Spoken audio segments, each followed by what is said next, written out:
বাংলাদেশের অন্যতম ব্যস্ত একটি এলাকা এবং নদীবন্দর। এটি ঢাকার একটি গুরুত্বপূর্ণ স্থান, যেখানে প্রতিদিন অসংখ্য মানুষ বিভিন্ন প্রয়োজনে যাতায়াত করে। বিশেষ করে দক্ষিণাঞ্চল থেকে ঢাকায় আসার জন্য সদরঘাটের একটি প্রধান মাধ্যম। এখানে লঞ্চ, স্টিমার এবং অন্যান্য নৌযান চলাচল করে। প্রতিদিন অসংখ্য মানুষ এই স্থানটিতে ব্যবহার করে, যার কারণে এটিকে সবসময় কর্মব্যস্ত দেখা যায়। সদরঘাট সম্পর্কে কিছু অতিরিক্ত তথ্য।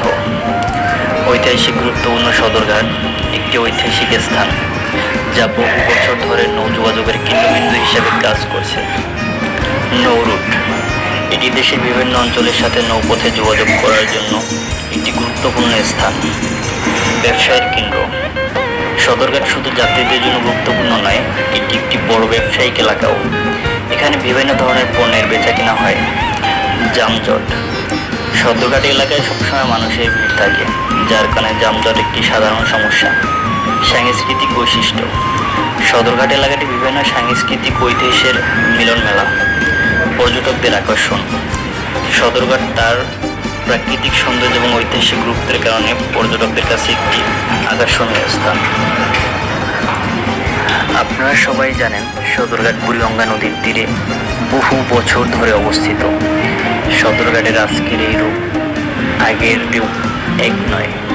আগে সদরঘাট ছিল ছোট অথবা জীর্ণ শীর্ণ ভাঙা বস্তি, অথবা আশেপাশের এলাকাগুলো ছিল ছড়ানো ছিটানো। বর্তমানে সদরঘাট বাংলাদেশের একটি অন্যতম ব্যস্ত নগরী, যেখানে বহু মানুষের যাতায়াত, বহু মানুষের কর্মসংস্থান।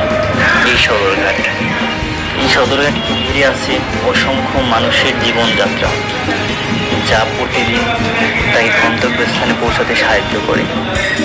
সদরঘাট থেকে বিভিন্ন এলাকায় নৌযান চলাচল করে, যেমন বরিশাল, বরগুনা, চাঁদপুর, আমতলী, বরিশাল মুলাদি, খেপুপাড়া, পাঙ্গাশিয়া, চরমোনাই আর ইত্যাদি অসংখ্য স্থান আছে। সদরঘাট যে একটি ঐতিহাসিক যাতায়াতের স্থান তা নয়, সদরঘাট একটি প্রাকৃতিক সৌন্দর্য এবং কৃত্রিম সৌন্দর্য মিলে একটি সুন্দর পরিপূর্ণ সৌন্দর্য নিয়ে ঘেরা, যেখানে আসলে মনের দুঃখ কষ্ট সব বুড়িগঙ্গার পানিতে ভাসিয়ে দেওয়া যায়। যেদিন চক্ষু